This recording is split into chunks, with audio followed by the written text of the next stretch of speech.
Today for this video po, magsisigang po ako ng salmon. Ayan.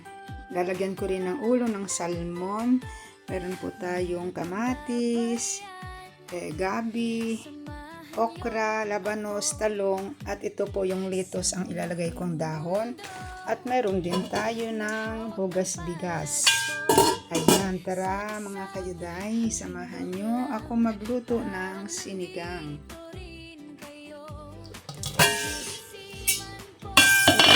Kulog na po yung ating ihulog natin yung ating bawang, sibuyas, at yung ating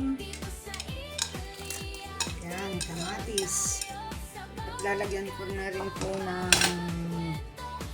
paminta. Wala lang tayong nabiling sili, kaya wala siya pong sili. Mga kayuday, lalagyan na natin ng sinigang mix.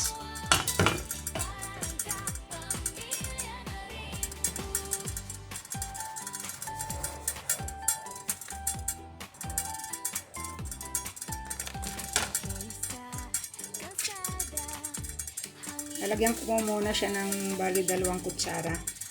Ayan, dadagdagan ko na lang pagkatulang pa sa asin. Lalagyan na rin natin ng asin.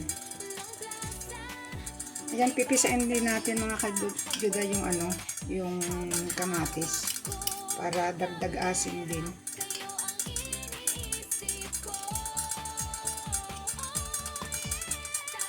Para mas masarap kasi sa sinigang pagka eksaktong asin.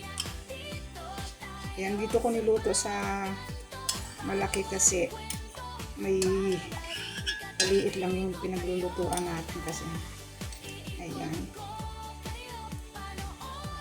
Ayan mga kajuday, huhulog na natin yung ating salmon. Ayan, kaya ko nilagyan ng salmon dahil nakita natin na fresh ang salmon ngayong umaga.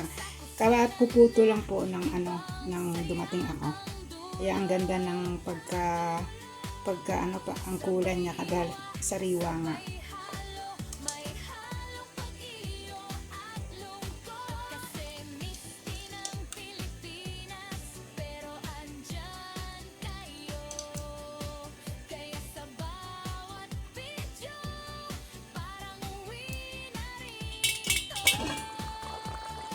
Yan mga kajuday, huhulog na natin ng ating labanos.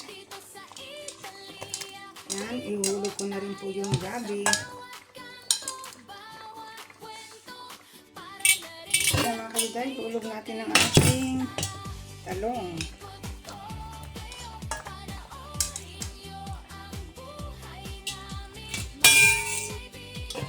Yan mga kajuday, ihulog na rin natin ang ating okra.